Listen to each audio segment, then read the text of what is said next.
Hello and welcome to the Revolutionary Radio Project. I am your host, Rob Skiba, and I'm real excited about today's broadcast. We'll be talking with my good friend, Leonard Ulrich. But before we do that, I want to play a video by another good friend of mine, Rick Hummer. Some of you, of course, know who Rick is if you've been keeping up with our Seed the Series audio drama. And he's a man of many talents. Well, he created a music video that deals with the subject matter of tonight's broadcast. So check it out.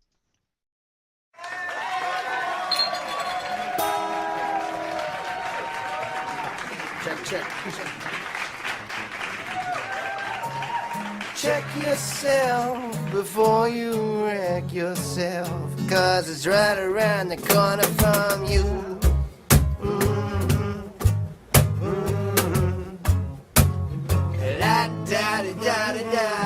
Take a second and look around, my friends. I'm asking, can't you see what's going down? They run the show on you and you're blind, so pop your bubble, 'cause you're just another fish in the crowd. You walk their walk and talk their talk, and your own tongue is spreading their lies. See what I mean? That screen ain't clean, and you incoeptus victimized.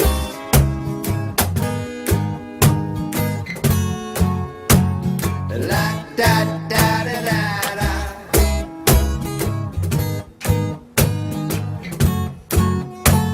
Like da da da da da. And I'm seeing the world in many ways. It's no wonder the Babylon is crumbling down. Going to and fro we go, never concerned yet. They've always been around. You walk their walk and talk their talk. You've never stopped to open your eyes. See what I mean? Your green ain't clean, and you wet coeptus victimized.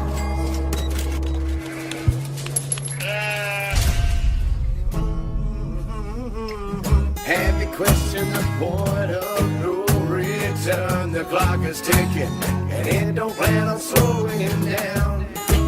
The horns are blowing like never before. The trains are coming, and you're just a face in the crowd. You walk their walk and talk your talk, and the horsemen have taken their ride. See what I mean? Time to get clean, and you went coeptus victimized. What do you know? I see the signs of a wagon. And have you seen the ones with the means? They power culture and feed off greed. Lie to lie, planting their demon seeds. I've seen the truth and it's time to believe. They despise him and you and me. Our blood didn't come from monkeys and trees. He hung on the cross for you and me. This ain't no game of hide and seek. It's a game of responsibility, free will, and the red letters that will set you free. The King of all kings waits patiently. So what can you do? What do you know? It's time for you to drop to your knees and cry out from the floor.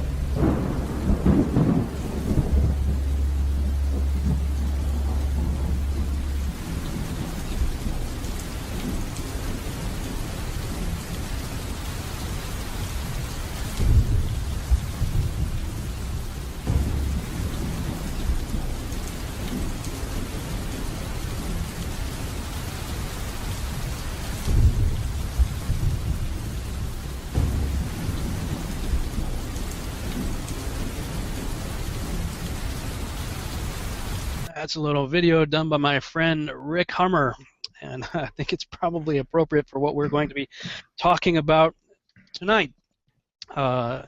Some of you who have followed the Revolutionary Radio Project will remember Leonard Ulrich. We did I think at least one or two shows together regarding his one of the best videos I've ever seen, quite frankly. It's called New World Order, Secret Societies, and Biblical Prophecy. Volume 1. And I've certainly talked about it a lot and wrote about it in my first book, Babylon Rising. And he also gave a great endorsement for the book on the back cover. And so if you followed us when we were on Blog Talk Radio, you've probably heard our interview that we did together and maybe seen the video that we put together on YouTube on it as well. But here on Truth Frequency Radio, this is the first time having him on with us on this new network. So for the sake of you who have never heard of him, Leonard has a Bachelor in Education from 1991, a BA in 1992, a double major in Western History. He's been a teacher for 7 years. He has a wood product manufacturing technology diploma from 2001. He became aware of the New World Order over a mentally violent 3-day period in June of 2005. It was at that point that he knew his skills as a teacher, amateur, historian, prophecy enthusiast, builder, and technician had to be put to good use. Leonard believes that the evil we see today is organized. The good news for those who are Christians is that that which is opposed to God is fulfilling biblical prophecy as a demonstration of God's power. So, without further ado, let's go ahead and get started here. Leonard, are you there, sir? Yes, I am. It's good to be back, Rob. Yeah, great to have you back, man. And we're doing this as a pre-recorded show because the time slot's not good for you. Right. So it actually afforded us an opportunity to do this Google Hangout, which I think should be pretty cool as well. So I'm excited to get into it. But before we do, I'm curious as to what that mentally violent 3-day period was in 2005. What's that about? Well, it's very simple. I was so invested in the conventional paradigm of history, which is that history just happens. It's kind of like, evolution via the history books. And after that 3-day period, I started to realize, you know what? History doesn't happen. It's made to happen.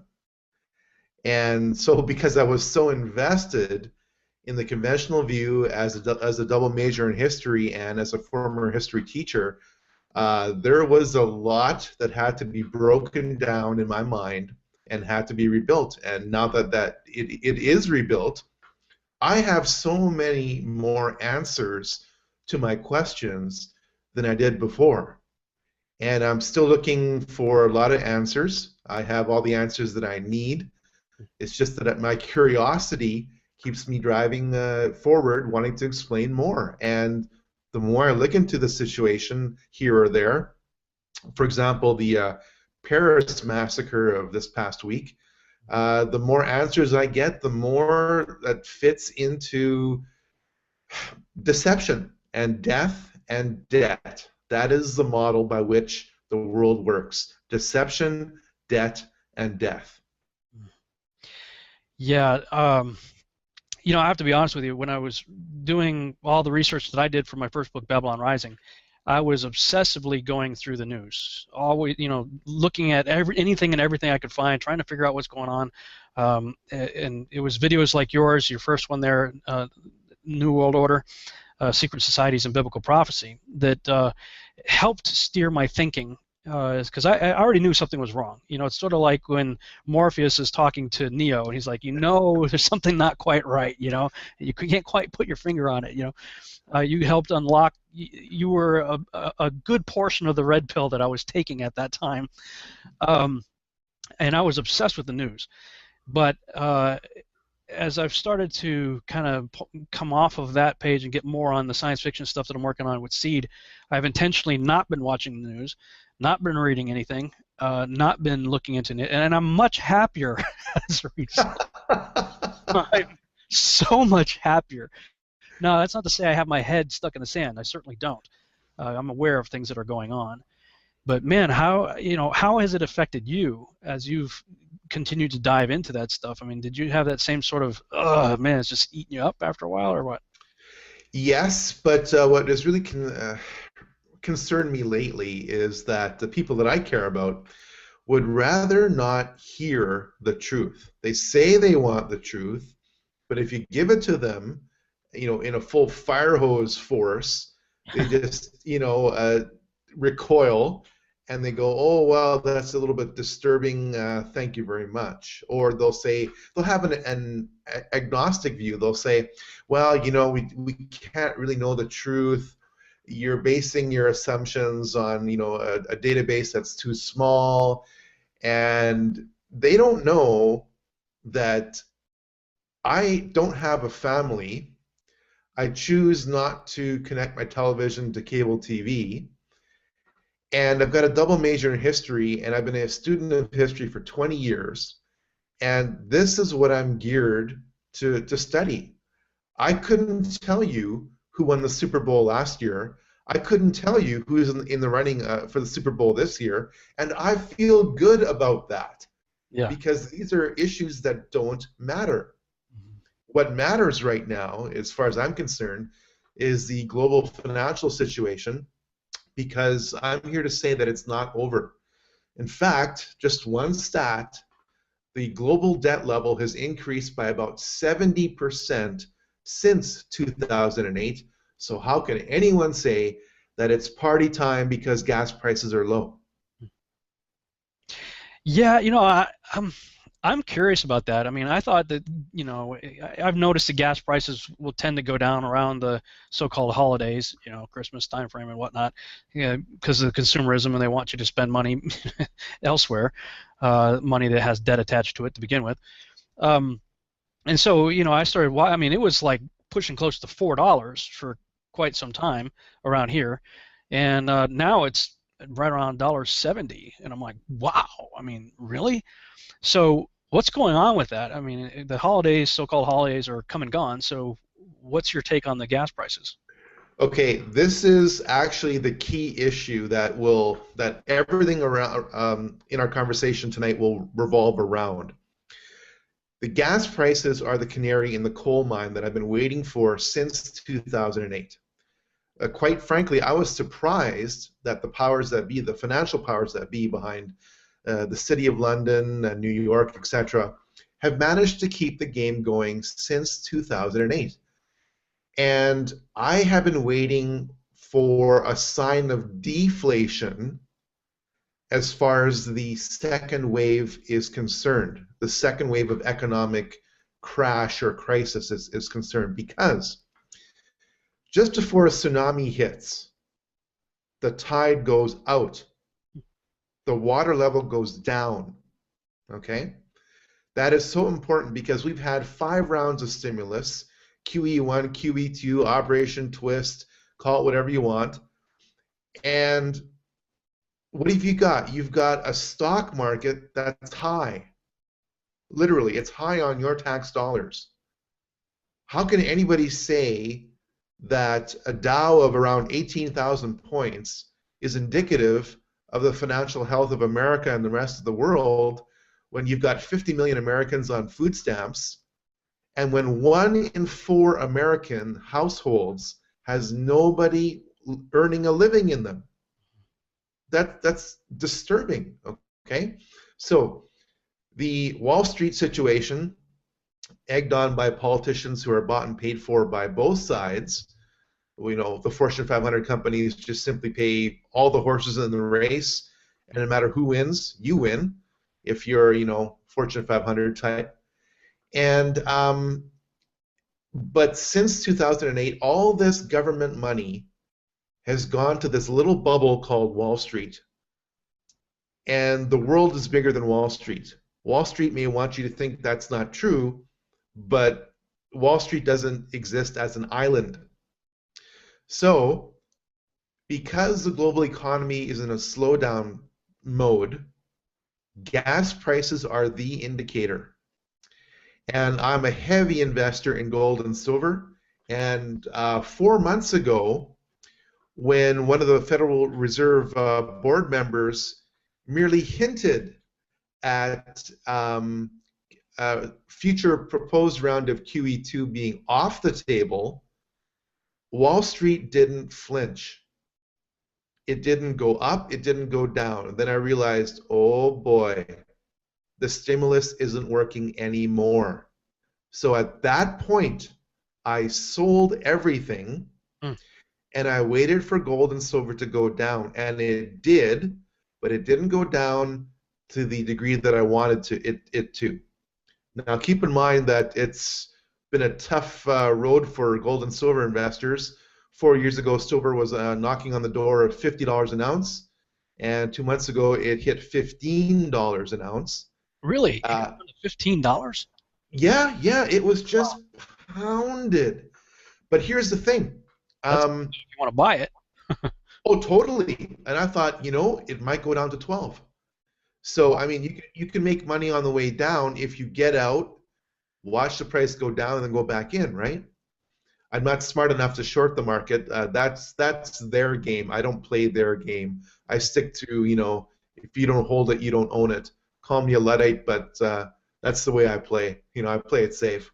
But anyways, these gas prices are the fall in the waterline that I've been waiting for since 2008, because the economy is in lockup mode, and it's going to get even worse because hundreds of trillions of dollars in oil futures and derivatives contracts are riding on a realistic price for oil. And the current price of oil is anything but realistic. So don't think of the amount of money you're saving by every time you fill up. Think about those hundreds of trillions of dollars of bets. Derivatives are bets. That's it, okay? That are riding based on literal MIT graduates creating formulas which maybe 1/10 of 1% can understand. And it's just elaborate bets. And we do not know why the Saudis, who are in charge of OPEC, have not chosen to cut back production. This is a big mystery. I mean, we can speculate all day, and I just hate speculation because it's generally worthless. We could say, well, did Uncle Sam tap the Saudis / OPEC on the shoulder and say, drop the price of oil because 68% of the Russian economy is dependent on petroleum exports, and that is much more effective than economic sanctions against the Soviet Union or former Soviet Union. We could say that, or there's another possibility. Did the Russians and Chinese tap OPEC on the shoulder and say, kill the price of oil to kill the emerging shale oil industry in America? Remember, this is economic war. And America, over the past 2 years, has become the #1 oil exporter, thanks to shale oil production. But that entire industry is in the tank because you can't make money off of shale oil production at these prices. The Saudis can, but the shale oil producers can't.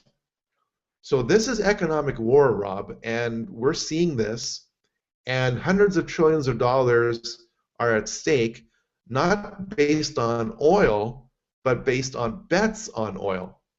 So I'm watching this with just absolute fascination, knowing that this is the straw that's going to break the camel's back. If this keeps going till fall, honestly, in my mind, I'm estimating an 80% probability of a crash. So you think the low gas prices are actually going to lead to the big crash everybody's been warning about? Absolutely. When you set off a nuclear bomb, you have to have a small amount of uranium hit a large amount of uranium to start that reaction.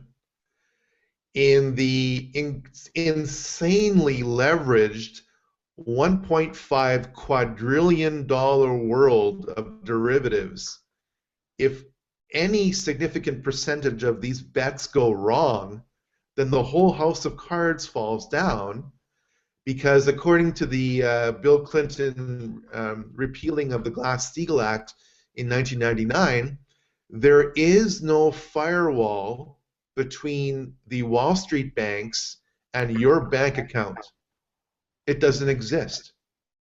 So now when a board member of the Federal Reserve has passed legislation stating that you are an unsecured creditor to your bank, and now whatever debts occur on the bank's books, your bank can issue you shares of bank stock in lieu of seizing a percentage of your bank account.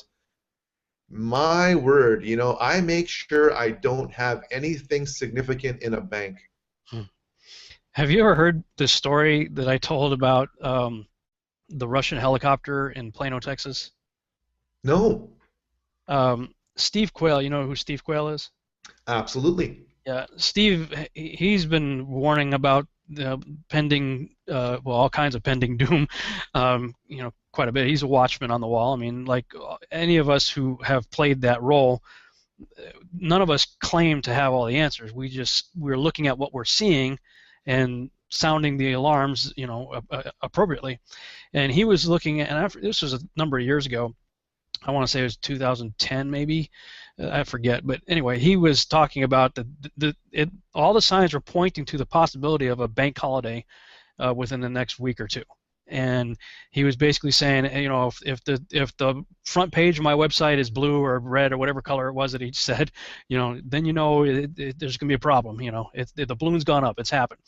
And he made a really strong case. And at that time, that's when I was doing a lot of my research and everything.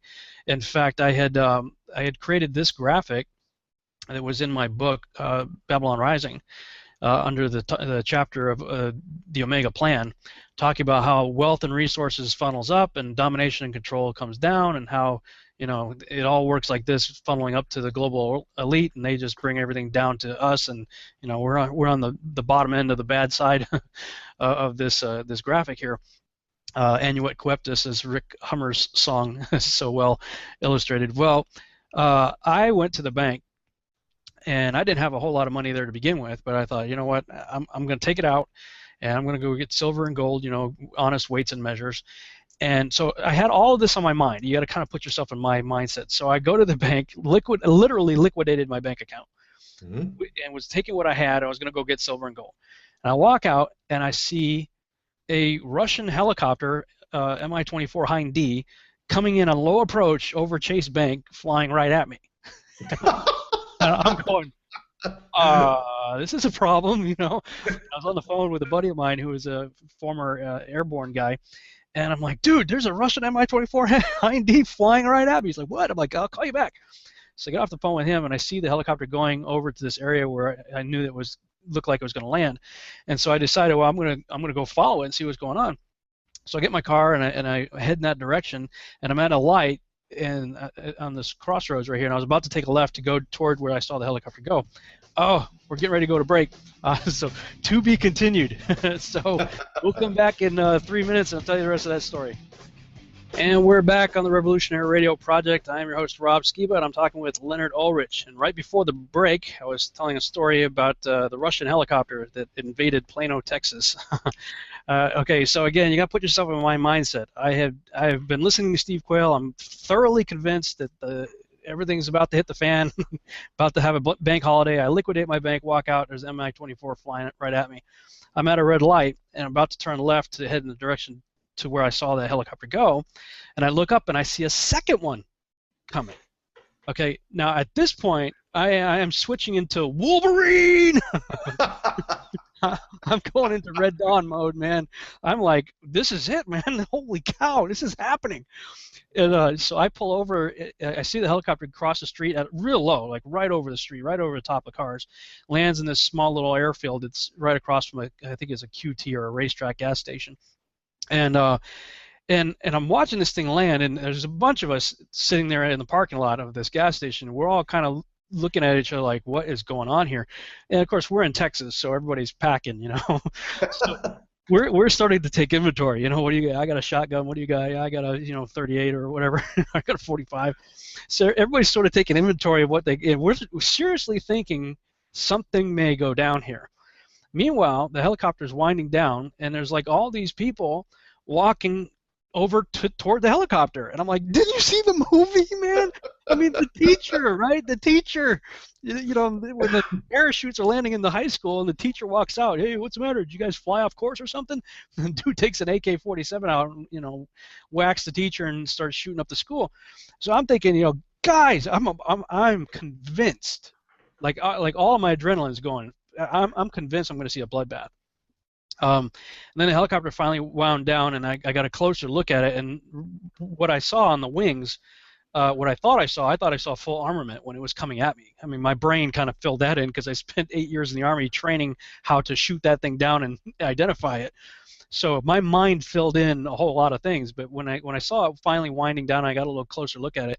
It didn't have armament on the wings, and then I saw the guy get out in civilian clothes, and I'm going, okay, that's different. So all of us sort of took a deep breath and, you know, relaxed. So I went over to the guy and I said, dude, you almost got wasted. He goes, what are you talking about? I said, see all those pickup trucks over there? All those good old boys, we're about to go Red Dawn on you, man. I said, what are you doing here? What is this? And he said, oh, we're just out for a joyride. They're going to get a Firehouse Subway sandwich at the little strip mall that was right next door. And it turns out they were part of a Russian Air Museum in Lancaster, Texas, and they had all this Cold War era equipment, and you know, they're of course promoting their air museum by taking the helicopter out because it draws a lot of attention. I'm like, wow. But what that told me was that only myself and a very few other people were actually even remotely prepared if this was a real world scenario. And I think, you know, the stuff that we're talking about tonight and the stuff that you've been doing with your videos is trying to make the sleeping masses wake up, because something is going on behind the scenes. Now, your first video, again, I can't recommend it highly enough. If you guys haven't seen this video, you got to check it out. New World Order, Secret Societies, and Biblical Prophecy, Volume 1. It's on YouTube. You can check it out. What was your motivation behind that Volume 1, and how does that take us into what we're talking about here with Volume 2? Well, you can get whatever you want on the internet. That doesn't mean that it's true.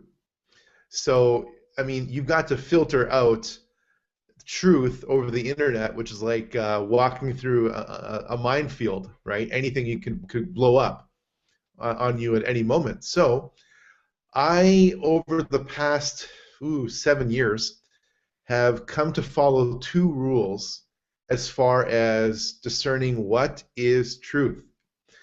And those two rules are very simple. Number one, if you don't have the original quotation in front of you, then all you've got is historical hearsay. You know, I don't care if somebody said that somebody said this. I care about, did somebody say that?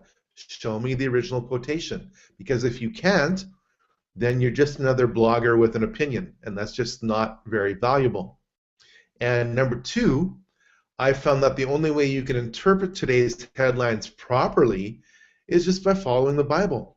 Now, some of you may find that to be narrow-minded, call it whatever you want, but just keep in mind that the evil people running this world are following the Bible because they believe in their delusion of grandeur that secret societies created the Bible, and that they are the master of this template, which only they can interpret and act on.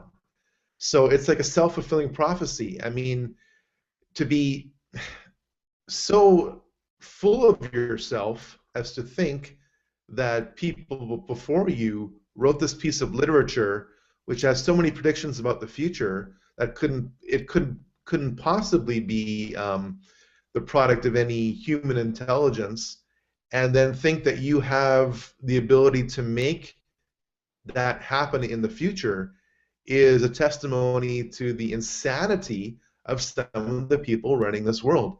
People like Henry Kissinger, for example. I just found out last week and verified that a group of rabbis long ago excommunicated him from Judaism because Henry Kissinger has a Jewish background, kind of like a lot of people have a Christian background. Doesn't mean that they are that way today. I mean, they get suckered in by temptation, and they lose all all bearings on their moral compass, right? So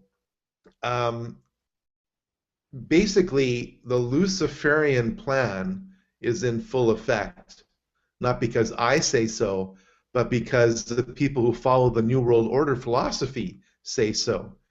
And I'll just give you a little link to what I can prove, and that is Hillary Clinton's master's thesis was on Saul Alinsky. And Saul Alinsky wrote Rules for Radicals, which is just a refined version of the Hegelian dialectic.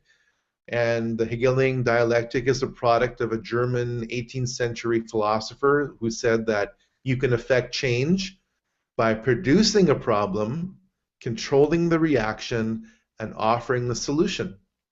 So Saul Alinsky refined that, and in his foreword to his book, he dedicates Rules for Radicals to Lucifer, the world's first rebel and free thinker. Wow. So how can you write a master's thesis if you're Hillary Clinton and not have those sentences in the foreword, the introduction to the book, not noted?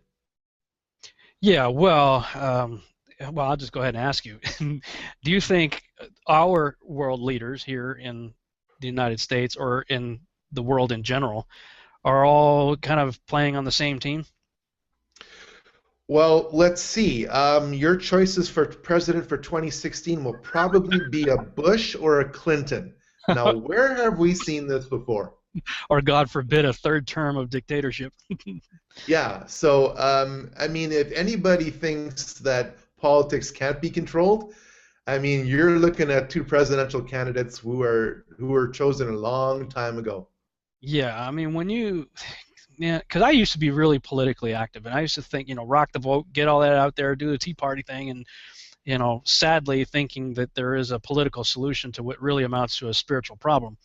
But then, of course, doing the research and realize, these guys are either all related to each other or they're all playing in the same parties, doing their thing up Bohemian Grove or, the Bilderberger meetings or whatever. I mean, I think it was Judge Napolitano who said, look, Republicans, Democrats are just two wings on the same bird of prey. Yes, and Judge Napolitano got kicked off of Fox News for a period for saying that. And other journalists have pretty well suffered the same fate, like Dylan Ratigan. It's just amazing, when he goes off on a 4-minute rant, literally with total passion, and that rant gets like 3 million views on YouTube, and he lays out how America has gone from capitalism to crony capitalism to extractionism, where the cancer that is called Wall Street that is just feeding on America to the point of death, which is where we are. I guess the producers just couldn't handle it and just let him go. But of course, ratings rule, so they found him back on the screen, right? So it's the same thing with Judge Napolitano. I mean, you can tell the truth to a point, but when you really nail it and you ruffle a few feathers of the executives slash, money takers from politicians, right? Which is what the producers are. I mean, let's just come right out and say it. Then you're hurting your potential advertising slash revenue base. So you can tell the truth up to a certain point, but you can't tell all the truth.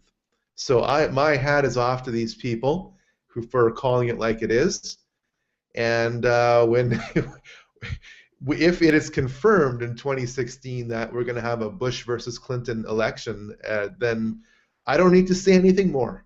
Well, that's what I've been saying, and I'm like, okay, guys, if these are the three choices, God forbid a third term of a dictatorship, or a Clinton or a Bush, will you now finally acknowledge that your votes don't mean a thing and likely never did? Yeah, I mean, only hope. when you own all the horses in a race, does it really matter who wins? Exactly. Yeah, exactly. And I like the beginning of your New World Order Secret Societies video. You had a quote from George Carlin. What does Right. What did he say at the beginning of it? Well, he said, basically, people are coming out with all these conspiracy theories. Oh, we can't possibly prove this or prove that. And I actually tied George Carlin's quote, who is, as everyone knows, a foul-mouthed, sarcastic atheist slash comedian, with a verse from the Bible, because it says the same thing. I know. Right? So no matter how you look at it, okay, this is nailed. So when we have George Carlin, of all people, and the Bible saying something in agreement, I think it's pretty safe to start a movie based on that. Yeah, well, he basically is his little rant that he does, and is that powerful people just might have a plan. That's so crazy. It's so crazy to think that these people who have unlimited wealth and unlimited power just might actually have a plan. Right, and the plan is to allow the U.S. dollar to die, because those who are in positions of power know that every product has a life cycle. No one's rushing out to buy VCRs anymore. Okay, they did that in the 1980s. Nobody's rushing out to buy Blu-ray players anymore. They did that 10 years ago. Every product has a life cycle, and the US dollar is just another product. And the average length of a fiat currency, meaning literally fiat means let it be so because I said so, as in the king says so, Caesar says so. Okay, if I had a $100 Monopoly bill right in front of me here, that's currency in the game of Monopoly. But if you went to a store and tried to buy something with that, you'd get either strange looks or a visit from the SWAT team. And as we get further and further along since 9/11, it's probably going to amount to a visit from the SWAT team, because you could be a terrorist, right? So my point in this little diversion is to suggest that the American dollar is like monopoly money, because when you step away from America, that money that you have in your hand is of no value. So if it has, so let me ask you and everyone else watching this a question. If it costs nothing to produce, is it worth anything? No. No, it's not. No. This is why gold and silver have been money, or considered money, or the most popular form of money for over 5,000 years. It takes energy to get it out of the ground, to refine it, to mint it up into bars, coins, whatever, and distribute it. And the beautiful thing about gold and silver is that over time, we've gotten more and more skilled at extracting it out of the earth. And the average rate of production increase for gold and silver has been around 2%, which is really, really good when you think about it, because inflation is currency devaluation. It's not the rising cost of goods and services like we've all been taught, all right? Technology has allowed us to produce things for less and less and less. See this camera behind me? 2 years ago, that would have cost $22,000. Rob will verify that. Mm-hmm. Now it costs $7,000. Okay, $7,000. That's the way it goes. So your US dollars, like Canadian dollars, I'm from Canada, like any other fiat currency, let it be, or because I said so, has no intrinsic value. But what's even worse is that it's taken over 200 years to get to this point. It's a very complicated road, and I'm not going to give you all the twists and turns in that road tonight, but just keep one thing in mind. About 200 years ago, a very wealthy family by the name of Rothschilds, or the Rothschild family, made the greatest financial coup in all history. They knew that Napoleon lost the War of 1812 at Waterloo. And long story short, the Rothschild brothers had huge banking operations all across Europe. So they had their own private courier services all over Europe for about 10 years. And their, I guess their intelligence agents, their banking agents were observing what was going on during this very important battle. And their couriers were dispatched all the way to London a full 24 hours before the English couriers got there. So what happened was that the Rothschilds had insider information as to the outcome of the Battle of Waterloo, and they put out the rumor on the London Stock Exchange that Napoleon won the war. So what happened? The stock market tanked in London. And the Rothschilds, who had King Wilhelm the Ninth of Hesse Castle, which is where the Hessian soldiers came from, which of course you experienced in America during your Revolutionary War. And Prince Wilhelm was the wealthiest monarch in America at the time. The Rothschilds had his gold, which was being held in quote-unquote safekeeping because Napoleon was sweeping across Europe at the time. So they used somebody else's money, King William's money, to buy up pretty well all the stocks and bonds that they could get their hands on for pennies on the dollar. Then when the news actually was confirmed, hey, wait a minute, you know, we're victorious here, Napoleon's done, this whole French Revolution thing throughout Europe is done, it's over now, finally. Then, of course, the Rothschilds literally owned the Bank of England, which is not bad for a family who were just basically coin dealers 25 years prior. So that little story is so suppressed, and I've gotten my hands on an original 1961 edition by Friedrich Morton called The Rothschilds, and the Rothschilds hired Friedrich Morton to do their family history, and it says so in that book.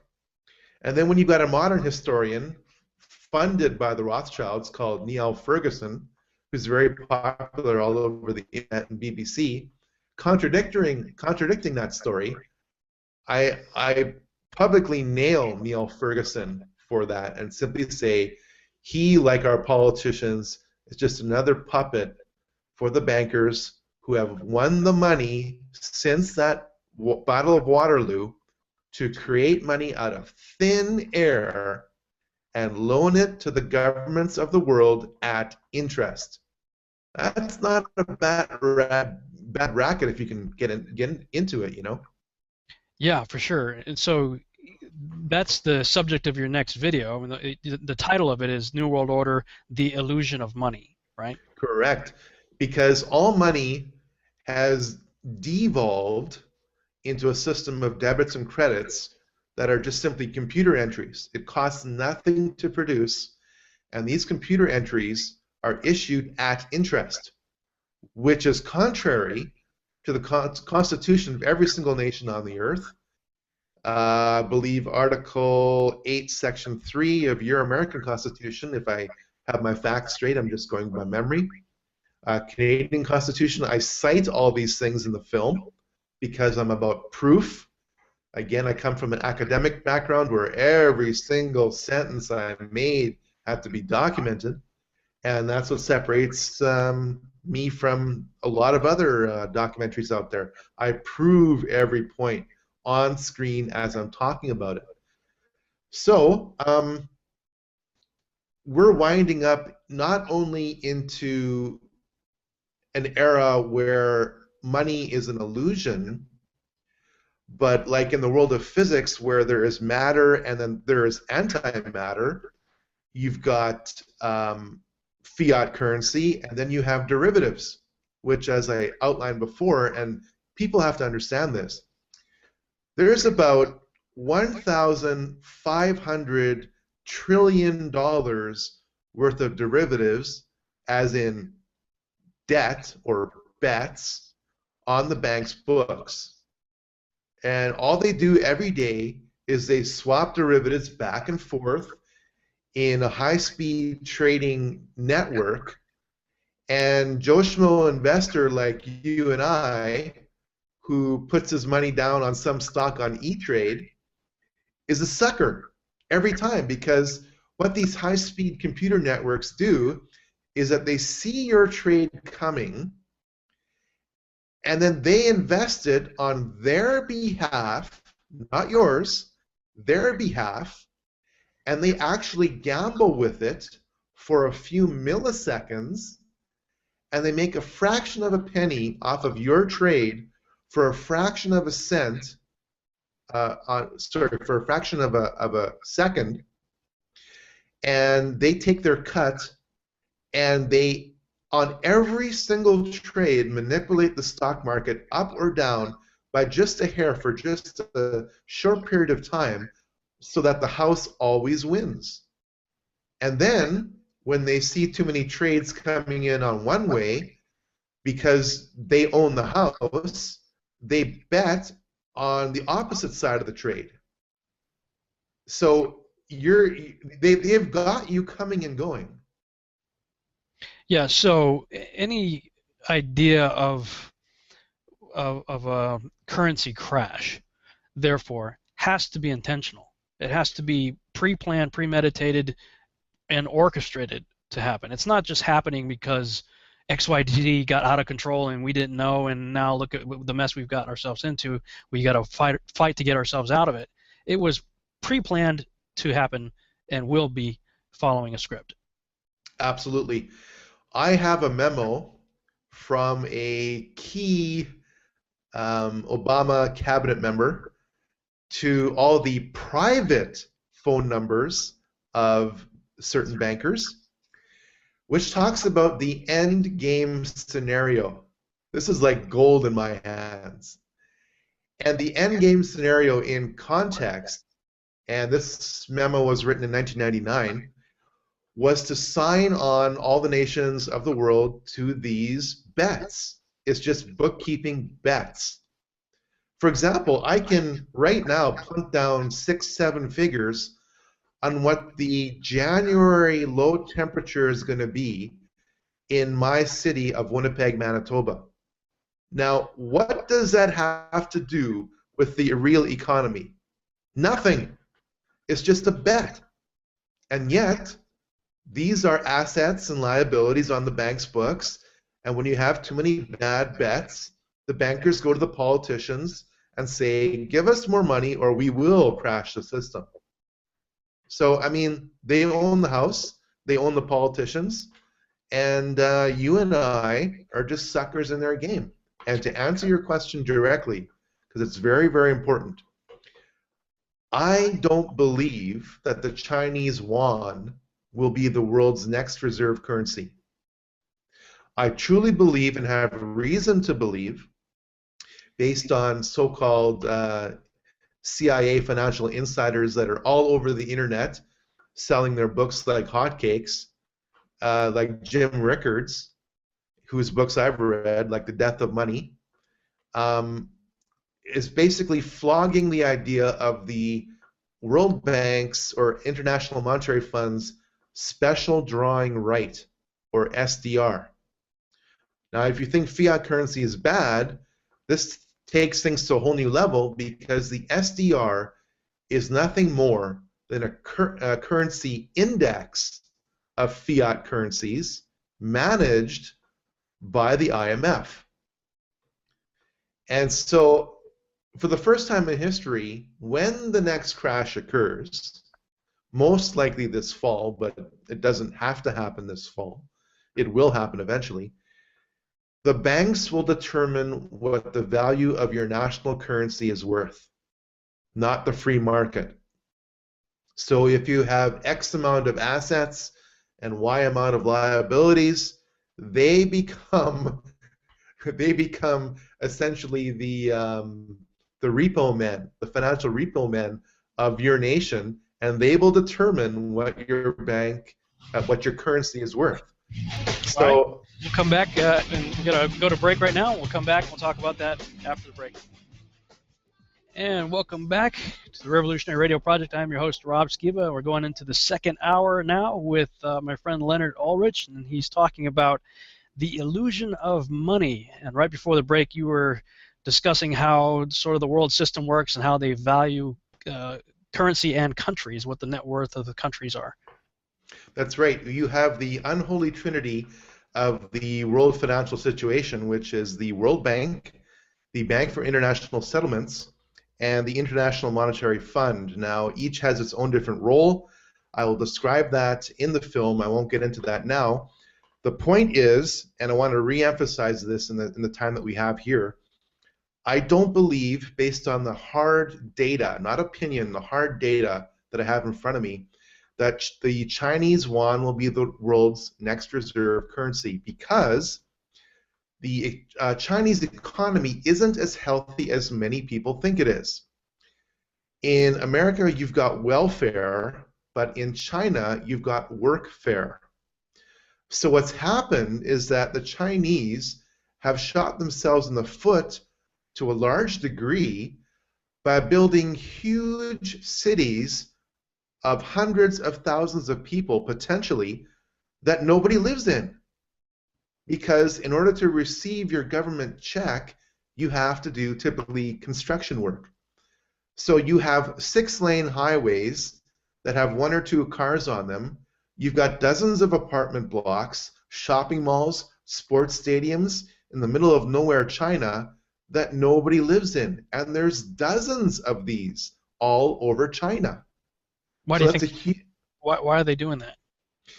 Because you have to, again, China is such an enigma. It is honestly the synthesis of the Hegelian dialectic, because you've got hyper-capitalism within communism. About 100 Chinese politicians control over 1 billion people. That's the way it is. There are still forced abortions in China. There are still, I hate to say this, but again, it's documented. I don't want you to believe anything I say. Check it out for yourself. There are mobile execution vans in China that know where you live, and they will deliver you, quote unquote, fresh to a hospital where, if you are labeled a political dissident, you can be harvested in terms of your organs, and within 48 hours, you have a long list of international customers from all over the world, say Saudi Arabia, America, Canada, Germany, Australia, whatever, of terminal cancer patients, for example, whatever, who are more than willing to pay top dollar for what they have been told are Chinese dissident organ harvesting cases, when in fact, as we both know and all the viewers and listeners know, that's not quite how it works. You are delivered as a product if you cross the Chinese government, the Chinese communist government, which is more than willing to use capitalism to maintain control. I mean, talk about demented and warped in every sense of the word.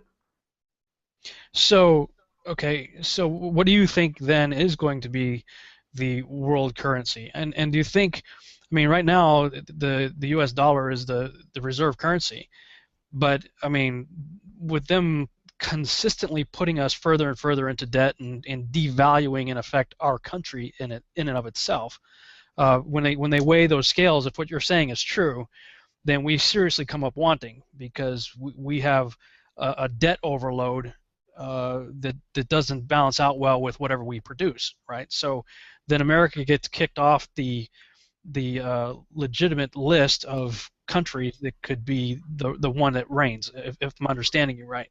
So in your mind then, if that's true, who is setting it? What country do you think is being set up to take over? It's not a country.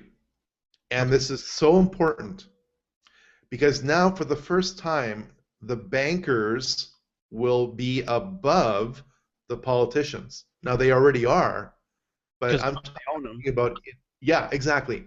But I'm talking about in a supranational sense.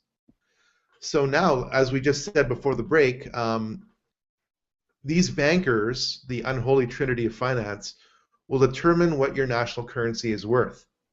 Kind of like when you go into repossession, your house is, the value of your home is determined by the banks, which may not be market value. The value of your car, which may be repossessed, may not be fair market value. Okay, all these things go on. For example, look at the city of Detroit. If you are a city of Detroit police officer, firefighter, EMT, your pensions are really in doubt because the city of Detroit filed for bankruptcy. And those pensions are pretty well the #1 liability on the city of Detroit's books. So as Detroit goes through bankruptcy, and this takes years to play out, okay, you will probably not get what you think you're entitled to. That has nothing to do with you. It has everything to do with Detroit, which has everything to do with global economics. Because if GM can take American taxpayers' dollars in the form of a bailout, an auto bailout, and build a plant in the middle of some other country to produce cars for cheaper, then that's what they're going to do at the expense of American industry.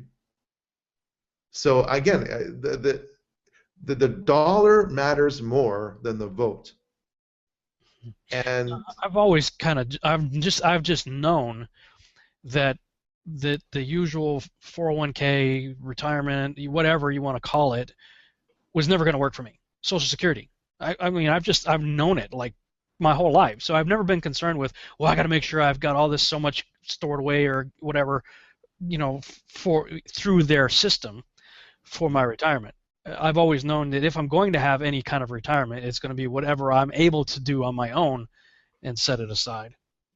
Well, the United States currently has over $120 trillion of unfunded liabilities.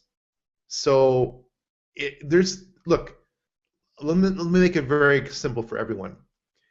If every single man, woman, and child in America, and every single business, and every single charitable organization was taxed at a 100% level, America would still not be able to fund its future liabilities.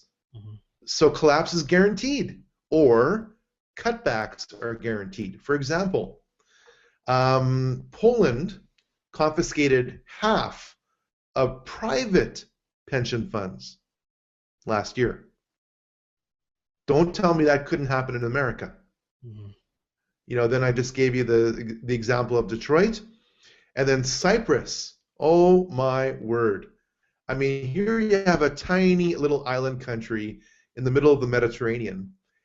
And you bank one day, and then Saturday you want to go to the bank to get some cash, do your Saturday shopping, and everything's in lockdown. You can't get your money out in 2 weeks. Or for 2 weeks. And the worst example I've heard in that whole Cyprus situation was that a couple was selling their house, they deposited their money in their account, and of course, it got heavily taxed. And, when most of your money is tied up in your house, and you want to move because you've got a new job opportunity, and suddenly you have half the funds you thought you had yesterday to buy a new house, that kind of throws a wrench in your life. Well, yeah, but if you do that to 300 million people, the current thereabouts population of the United States, I mean, you want to talk about chaos in the streets and people going ballistic. I mean, that's not going to be a pretty sight. No, and I don't think that's going to happen. Well, let me explain this. The bankers, who are the real powers that be, will never allow undirected chaos Mm-hmm. to rule the streets. Yeah. Because it got to have a boogeyman. 100 years ago, the boogeyman was the communists. Then 80 years ago, it was the Nazis. Then 50 years ago, it was the Asian communists and the Russians. And that list lasted for about 35 years. And then about 15 years ago, it was radical Islam, which is now totally asymmetric because you could have your government operatives, which is what I believe, for the record, happened in Paris. I wasn't going to say that until yesterday, but now based on the facts that I'm seeing now, I'm definitely saying it was definitely a Parisian government / Mossad job. And one of the reasons why I say that is because the police chief in charge of the investigation conveniently suicided himself. That kind of tipped the balance of doubt in my mind. And then all these links between the alleged shooters, who were dressed head to toe in black and had balaclavas on, so we can't confirm their identities. We have to rely 100% on the government operatives to tell us who they are. We have no pictures, no video, no nothing to prove that it was them.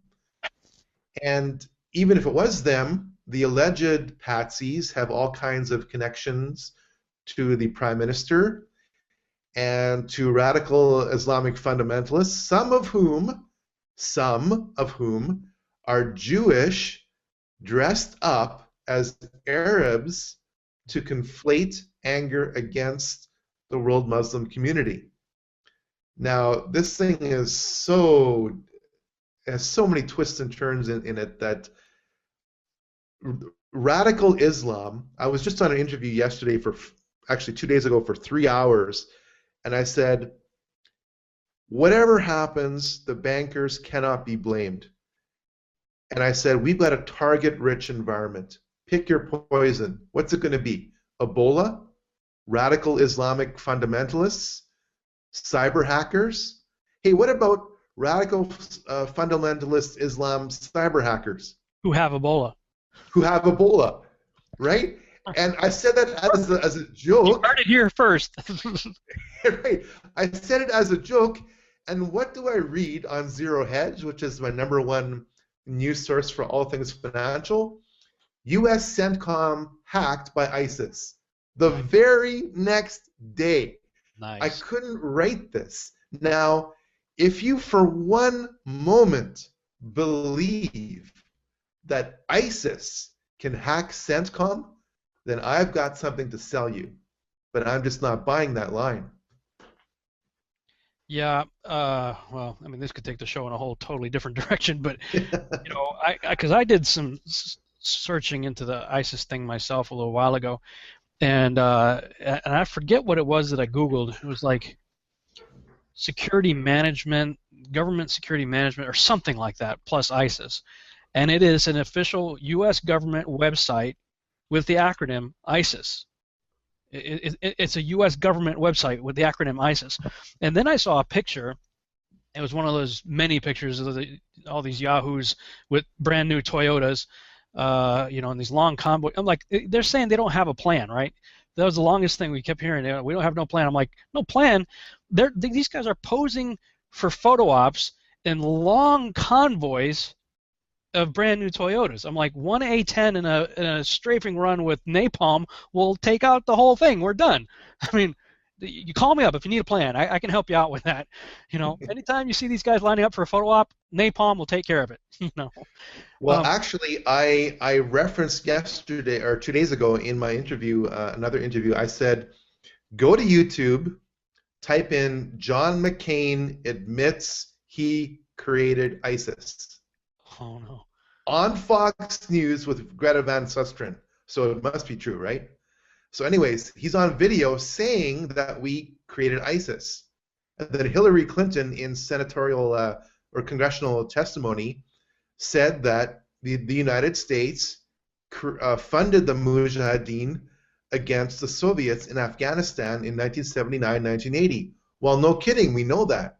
So we've got a major Democrat saying, for the record, that the Mujahideen were created by the United States. We've got a major Republican stating, for the record, that the United States created ISIS. And I'm going, why don't people believe this? Right. I mean, do you think that ISIS, which popped out of nowhere a few months after Al-Qaeda magically disappeared, they think there's no connection between the two of them? And here's what it all boils down to. Money. That's it. Because there is a major several $100 billion pipeline which is being proposed to feed natural gas to Europe. And there are two routes for the several $100 billion pipeline. One is through Iran, Iraq, Syria. The other is through Saudi Arabia, Jordan, and Turkey. Now, Iran, Iraq, Syria are not US dollar / NATO friendly. They are pro-Russian / Chinese. But Saudi Arabia, Jordan, Turkey is. And I find it rather startling that the Turkish Prime Minister, whose name I can't recall right now, 2 days ago was in Paris basically saying, you know, je suis Charlie, as in I am with Charlie, or I am Charlie Hebdo, which was the name of the journalist organization that the massacre took place in. And he got back to Turkey today, and he got on national television and said flat out that this massacre was a French intelligence / Mossad operation. Now, I'm going to follow up on that, because for a Turkish prime minister, who, by the way, is a NATO member, to say that is huge. It's huge. So basically, because, and I need to back up a little bit here to go forward, the British Empire faded out between World War I and World War II because it couldn't stand the 1-2 punch of World War II. The powers that be in 1945 said America was basically untouched by World War II. So through the Bretton Woods Agreement, the United States dollar became the world's reserve currency. And the exchange rate between the American dollar and gold was held steady at $35 an ounce. Richard Nixon came on TV on August 15th, 1971, and interrupted Gunsmoke, which was the most popular TV show at the time, and said, I have temporarily authorized Secretary Connolly to suspend the convertibility of US dollars into gold. Thank you very much. And so what that meant was, from that point onwards, the US dollar was backed by nothing. Right. So evil genius Henry Kissinger came along and said, this is not going to fly for too much longer. So we need the US dollar to be backed by something, or the US dollar to control the price of something. So evil genius Henry Kissinger met with Saudi King Faisal in 1972 and made him an offer he couldn't refuse, which is, we will give you military support and we will give you X amount of dollars per year if you agree with all your other Arab allies, which later became OPEC, to sell oil throughout the world exclusively in US dollars. Now, for 40 plus years, this has been huge. What this means is, if a businessman in Australia wants a massive supply of oil, he's got to take Australian dollars, convert them into US dollars, then buy his oil, and then get it shipped to Australia. That creates a a demand for US dollars. And anyone who's studied Economics 101 knows that the price of anything is determined by demand over supply. So even if you have a high supply of US dollars, and you certainly do. But if you can artificially rig the demand for US dollars by getting these key OPEC nations to sell their oil exclusively in US dollars, then you've secured the value of the US dollar. And you've transitioned what the US dollar is essentially backed by from gold to oil.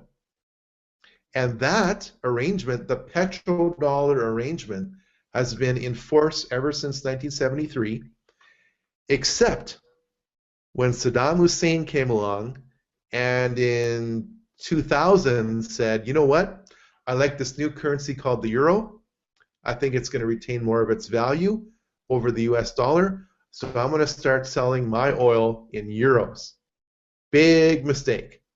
Because the very next year, the very next year, 9/11 happened, and conveniently, Saddam Hussein had connections to Al-Qaeda, which never existed because we never found any weapons of mass destruction in Iraq. And those that we did were 20 years old, partially given to him via the US military. That came out. Okay? So, Saddam Hussein became a terrorist, and he was villain number one next to Osama bin Laden, and he was bumped off. And another person came along called Muammar al-Gaddafi, and he said, you know what, I have an idea. It's called the North African dinar. It's going to be backed by gold. Big mistake. If you challenge the petrodollar, you'll be labeled a terrorist. So Muammar Gaddafi has been Muammar Gaddafi for 40 years, but suddenly he was labeled, you know, public enemy number one. So while he was still alive, the so-called rebels within Libya, who I can show 3 or 4 articles from mainstream media, were funded, armed, and trained by the CIA. We're just simply repackaged El Ciada, okay? Their number one priority, their first priority wasn't taking control over the nation's finances for themselves. No, no, no, no. It was to establish a Western-connected central bank. That's what it's all about. That's what it's all about. So who do you think pays those pipers? Right, and to add insult to injury, the Libyan gold, dozens of tons of Libyan gold, which were destined to become one of the sources for the North African gold-backed dinar, conveniently found their way to Switzerland. I mean, and I don't think the average Westerner knows this. I mean, I'm not a fan of Gaddafi. He's a dictator. And if you look back on some of his speeches, you'll clearly see how the guy is high on opium. I mean, literally, he's making grand speeches, and he's totally wasted. But life in Libya was number one in terms of all African nations. The Libyan government would give you money to start a business. The Libyan government would pay you money to have a family. The Libyan government subsidized gas to about 25 cents a gallon. The Libyan government gave you free university tuition. And compare that to the standard of living in America, and I'm going, you know what? In many ways, life in Libya under Gaddafi was better than life in America today, but of course now it's an absolute hellhole. It's descended into Hades, and it's just kill or be killed. And of course, the oil refineries there are NATO controlled now, and it's life is bliss because we've now liberated Libya. Well, so I mean, we've been watching it over a period of time. That it seems like any place that doesn't have a central bank, well, that's the next target. And the first thing they do after they topple that government is set up a central bank. I mean, when you look at J.P. Morgan Chase Bank leads a 13-bank consortium to establish the central bank of Iraq right after we go in there under that whole pretense of finding weapons of mass destruction. And we're seeing this over and over and over again. is it's the central bank is like they're trying to get the central bank thing in strategic places, and anybody that gets in their way, they're going to get knocked off. Totally. That's it. And like I said, with the Syrian situation, what do you think the assassination of Ambassador Chris Stevens in Benghazi, Libya was all about? Chris Stevens would have spilled the beans about El Qaeda, which was becoming to be rebranded as ISIS, was shipping arms into Syria through Turkey. He was going to sing like a bird about that. And no less than 3 Navy SEAL teams were ordered to stand down. Ambassador Stevens could have been rescued 3 times over, but that wasn't the point. The point was to kill him off. Okay? And again, we've got on video, or even John McCain's Twitter feed from the source, okay? Not a blogger source, from the source. You see pictures of John McCain tweeted out by John McCain's staff of John McCain, visiting the rebels in Syria. All right, we'll come back and talk about that right after the break. And we're back on the Revolutionary Radio Project. I'm your host, Rob Skiba, and we're talking with Leonard Ulrich. We got the last half hour left to go, and during the break, I was looking up something, and I'm going to put this on the screen for you here. All I did was I Googled Global Security Management. That was what I Googled. And this is the website that pops up when you do Global Security Management. Integrated Systems Improvement Services, Inc. ISIS. Intelligence Technology Training. Security and Intelligence Training and Assessments. Intelligence, Communications, and Technical Resources. Right, look at all the little pictures that are coming across the screen there. U.S. Government Corporate Executive Protection Services. Communications, technical services, equipment, and in conflict zones, in quotes, interesting, government and corporate security in quote-unquote conflict zones. And that's what really caught my attention, too, is because I had seen a picture of one of those, ISIS pictures of the convoys and all the yahoos, all with their faces all wrapped up and whatnot, holding AK-47s and various other pieces of equipment. And there was one shot, and I wish I had captured it. I don't know where I saw it, but it showed a guy, and he was pretty far in the distance. But he was like standing next to one of the vehicles, and he had his sleeve rolled up. And if you zoom in, like kind of like this dude here on the end right here, this guy right here that had the beaner thing on his collar. It was a dude kind of like that, and you zoom in on it, and he's got a U.S. I think it was a Ranger Special Forces tattoo on his forearm. Now, the context of the entire picture are these supposed Islam, Muslim radicals, whatever, going through town and causing all kinds of chaos, and yet one of the dudes in the picture has got a U.S. Army Ranger tattoo on him.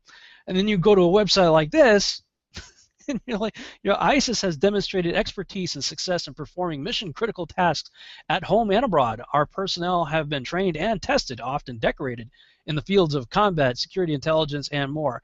And you were just before the break gonna quote something, or I don't know if you got it that far or not, where I think you're talking about John McCain tweeting or something like that. Where did we leave off right before the break? You were about to make a point on something like that.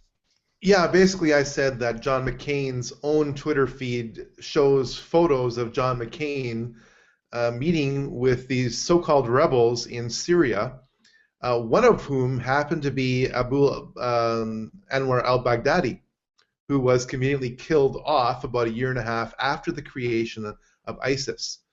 So if any of one of you or anyone who's listening to this broadcast gets any ideas where you can make a lot of money helping the U.S. government with covert actions, just keep in mind that they bring you up and they will tear you down. So it is a dangerous game to be working for the dark side. Oh, for sure. Yeah, absolutely. Now, we've got just shy of a half hour left, and I want to talk about something that I wrote about and that I know that you're passionate about, and that's the iconography on the back of the $1 bill and our currency in general. And I want to run something by you, and I don't know if you've heard anything about this before. Or, first of all, have you ever heard the broadcast that I did with Tim Bentz called Canaanite Altars in the Federal Reserve? Absolutely. As a matter of fact, I'm getting in contact with Tim Bentz. I've got his phone number. And long story short, for all the listeners here, again, we're compressing a 3-hour broadcast, which you did with Tim, Yeah. in about 30 seconds. So, long story short, Tim had reason to believe that he needed to take a trip to Jekyll Island and basically do some hardcore spiritual warfare over what the local curator of the Federal Reserve Museum, or the museum on Jekyll Island, showed him or proved to him archaeologically and historically that there was an altar where human sacrifice took place, where the Federal Reserve was hatched on Jekyll Island, Georgia. Yeah, the living room. As he was telling the story, he was like, "Well, who would be crazy enough to build a house?" Because he was like, "Can I see it?" And the guy's like, "No, it's still in existence, but you can't see." He's like, "Well, why not?" He said, "Well, there's a house built on top of it." He goes, "Who would be crazy enough to build a house on top of a Canaanite blood altar?" And he said, "Rockefeller." And so the story goes, the room where as G. Edward Griffin would say, the creature from Jekyll Island was hatched, is literally right on top of this Canaanite altar. Now, that's one side, and that's a 4-hour show. People can just do a Google search on Canaanite altars in the Federal Reserve, listen to the whole story if you want. But I recently purchased there's a website called mysocialbook.com, and they do a really nice job, actually. They'll take your Facebook, and everything in your Facebook, they will turn it into a book for you. And you can set the parameters for all the comments and stuff, how many comments you want. Of course, I can have 700 to 1,000 comments on some of my posts, so I limited it so I didn't have to pay too much because you're limited to 500 pages in the book. But when I was just kind of going through, this is my year in review, January 1st through December 31st, 2014. So this is my Facebook page in a year, how big it is. But I was just flipping through it right before we got ready to do this interview, and I came across a picture that I posted. What date was this? This was June 1st, 2014, about the Titanic. And the picture on this, and I've never heard of this before, so if you know anything about it, I'm interested to hear what your take is. But it says, did you know the sinking of the Titanic led to the creation of the U.S. Federal Reserve? The novel Futility in 1898, creation of Morgan Robertson, detailed the sinking of an unsinkable ship, the largest vessel afloat. This imaginary ship, named Titan, collided with an iceberg during April, resulting in a high loss of life because the ship carried too few lifeboats. Now, this is in a fiction book, supposedly written in the 1800s. 14 years later, with uncanny similarities, the real ship, the Titanic, recreated what happened in the novel. The two ships had almost identical names. Both ships were designed to be unsinkable. Both were touted as the largest ships at sea. Both collided with icebergs in April. Both resulted in many deaths due to a shortage of lifeboats. Plus, both had strikingly similar floor plans and technical descriptions. Benjamin Guggenheim, I think, Isidore Strauss, the head of Macy's department stores, and John Jacob Astor, probably the wealthiest man in the world, were all killed when it sank. Those three men were the main opposition to the creation of the U.S. Federal Reserve. By April 1912, all opposition to the Federal Reserve was eliminated. In December of 1913, the Federal Reserve came into being in the United States, controlled by Illuminati banksters. Now, again, like you said, you find it on the internet, you got to, okay, whatever. This was a picture that I found and posted it, but what, if anything, do you know about that story? Well, it is a fact that John Jacob Astor was against the Federal Reserve, and of course he lost his life like so many other people did on the Titanic. And so any significant opposition to the creation of that creature from Jekyll Island, which took over the United States, was killed off, you know? Coincidentally eliminated. Yeah, I mean, I've seen where flights go off course and kill people who speak out against the powers that be. I'm talking about Senator Larry McDonald, if my memory serves correct, where his plane mysteriously goes off of Japanese airspace and into Russian airspace during the mid 80s, I'll say, during the Cold War. And, he spoke out against what we're speaking out against. Uh-oh. And the question is, how can a modern airplane with transponders and flight telemetry go off course into enemy airspace without help? And so, like I said, if you believe in the conspiratorial, I even hate that word, the intentional view of history as opposed to the accidental view of history, then you will soon realize that, hey, killing a couple hundred people or a couple thousand people to achieve your goal is just collateral damage. Yeah. Okay, so we look on the back of our US $1 bill, which I really refuse to carry. If somebody gives me one, I try to get rid of that thing as quickly as I can. I am absolutely convinced that it is a talisman fused with occult energy, and I don't want to have anything to do with it. And it's interesting because they've had all of our other currencies gotten kind of a facelift. All the other notes, they've got new versions of them, but the $1 still looks the same.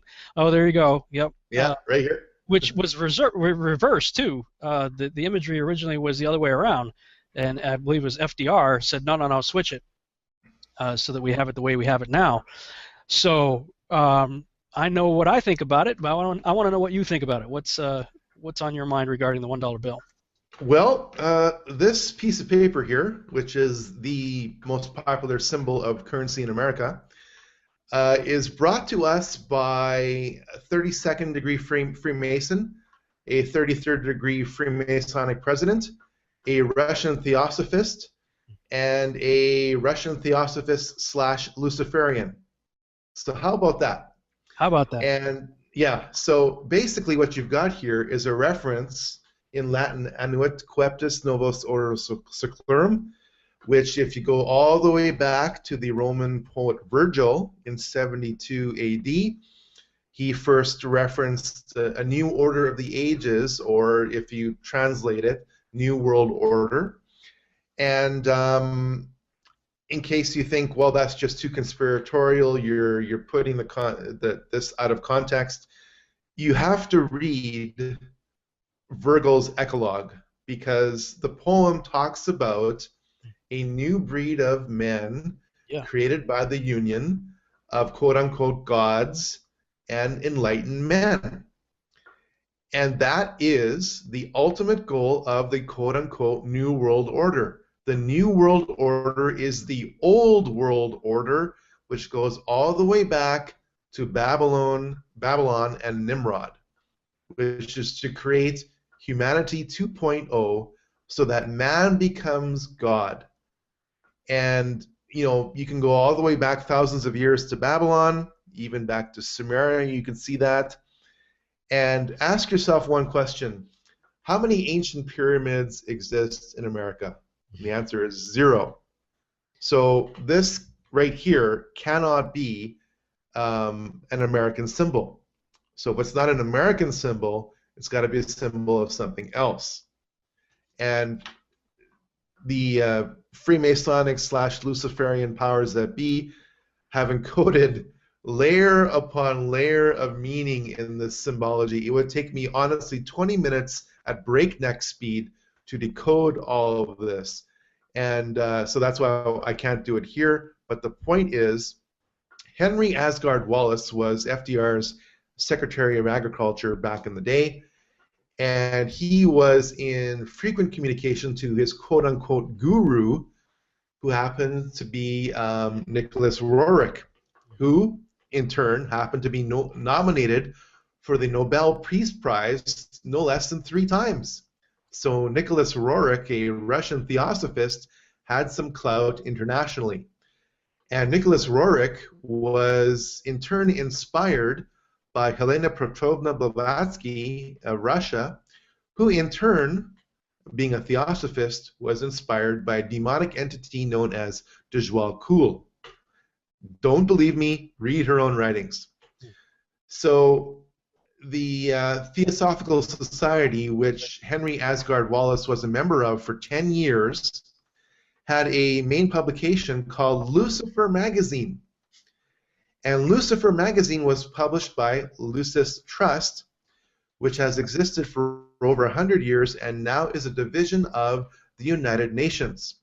And the United Nations building was donated by the Rockefellers to the international community, which used to be the ground for a slaughterhouse called Fresh Kills New York. So you have sacrifice going on the ground where the United Nations building was founded, and you have sacrifice going on where the Federal Reserve Plan was hatched in Jekyll Island, Georgia. So right there, I just made ties between Freemasonry, the presidency, theosophy, Luciferianism, and sacrifice, all in about 5 minutes. Yeah. So being that this currency has not been messed with, like the other ones, the other notes that we have, I mean, even the coins have been changed. So if they're leaving this intact, what is that saying to you? What does that mean? Well, it must be very important because it's the only denomination of your U.S. currency which hasn't been changed in about 80 years. This is still the original design. And when people like George Herbert Walker Bush get up in front of international television and starts talking about, during his inauguration speeches, about the angel in the whirlwind and about the ancient hope or the new order of the ancients, he's referencing specific occult terminology in James H. Billington's Fire in the Minds of Men, which is a summarization of centuries of Luciferian revolutionary thought. And again, pick up a book called Fire in the Minds of Men by Billington. And James Billington used to be the boss of the, help me out here, Rob, I'm a little bit lost in my terminology, the main library the Library of Congress. He used to head that up. So he's no fool. So again, George Herbert Walker Bush was a member of two satanic organizations, meaning Skull and Bones and Bohemian Grove.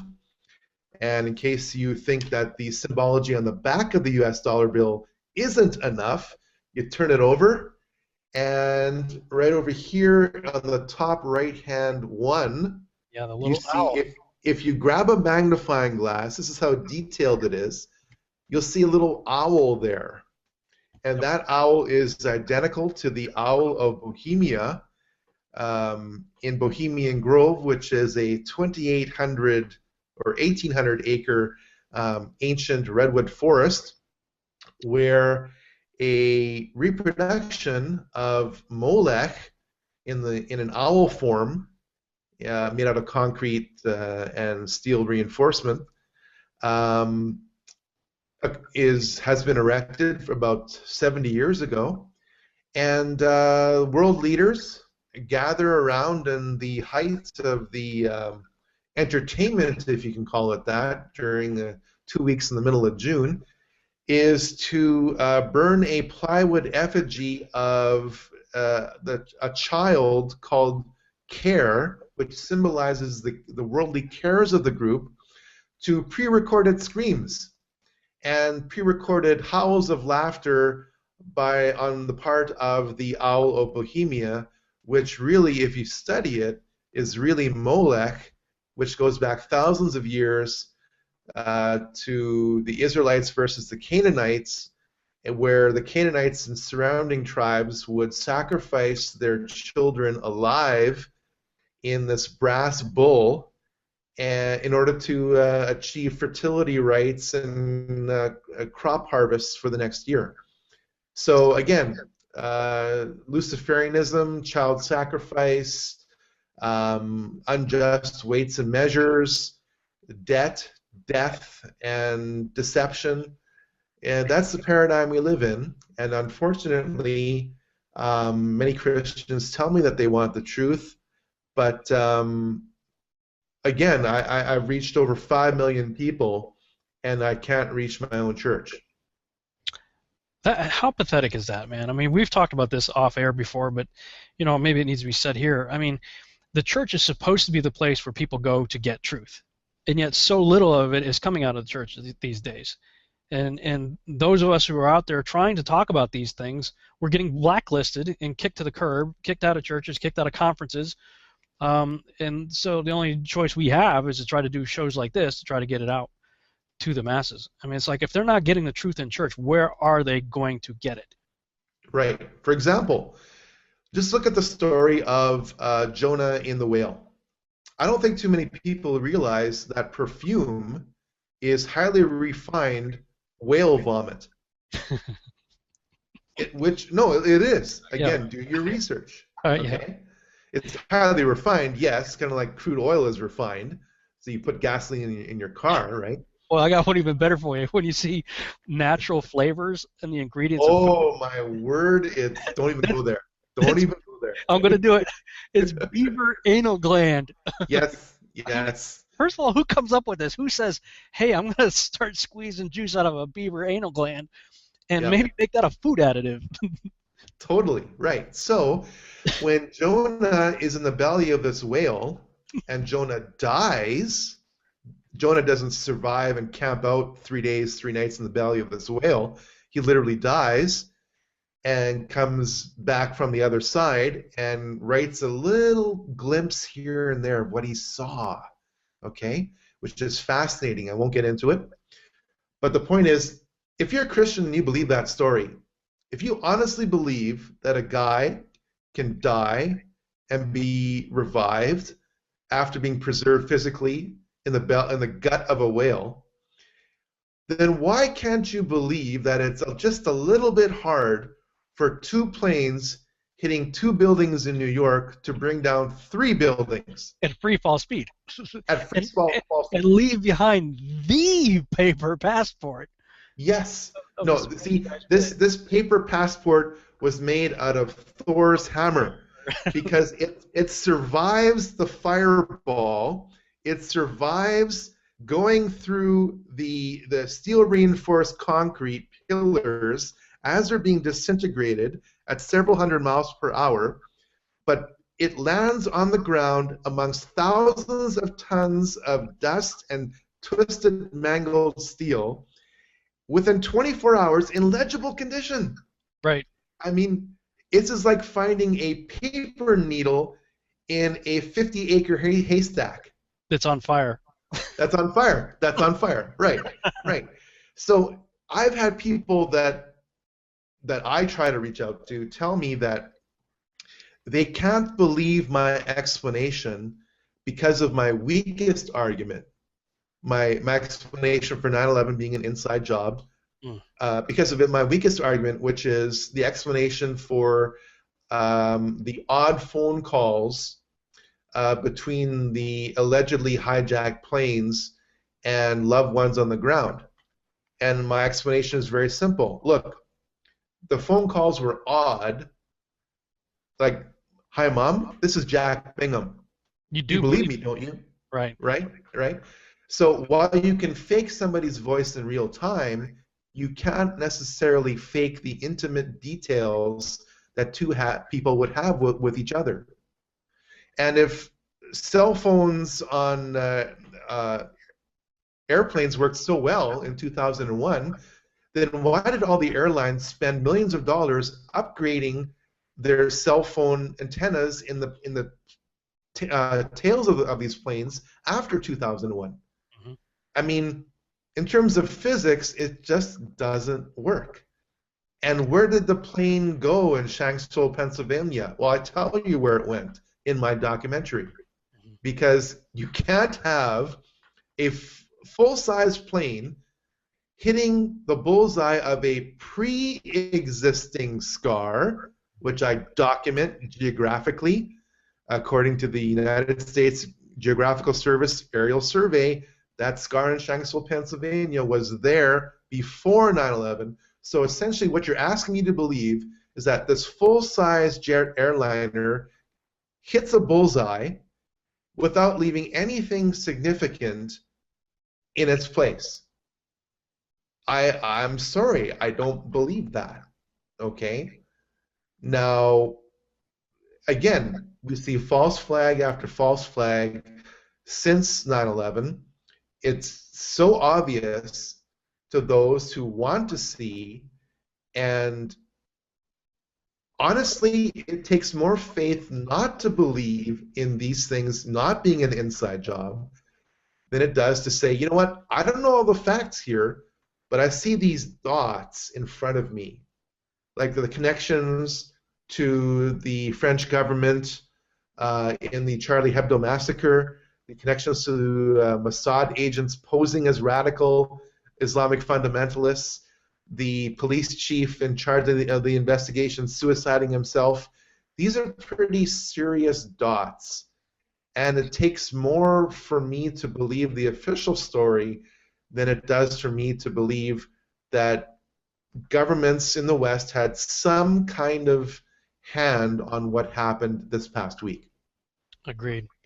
So, speaking of connecting dots, we've got about a minute left. How can people see the dots that you've connected in your next video, Volume 2? Okay, go to the Leonard Ulrich YouTube channel. Just spell my name out, Leonard Ulrich, and very soon I will start posting videos like this, and as well as many other interviews and short clips from the movie, rough cuts, little teasers. And my website is being built as we speak, and I plan on doing essentially a Rob Skiba, which is going diskless and internet-based. Diskless and internet-based. Well, we'll look forward to it for sure. Hey, Leonard, it was awesome having you on the show again. Man, we're going to have to do this again because I have a feeling we just scratched the surface. Exactly. I really enjoyed this. All right, buddy. Well, that's all the time we have for tonight. Thank you guys so much for listening and watching here on Google Hangouts, the Revolutionary Radio Project. Good night, everybody.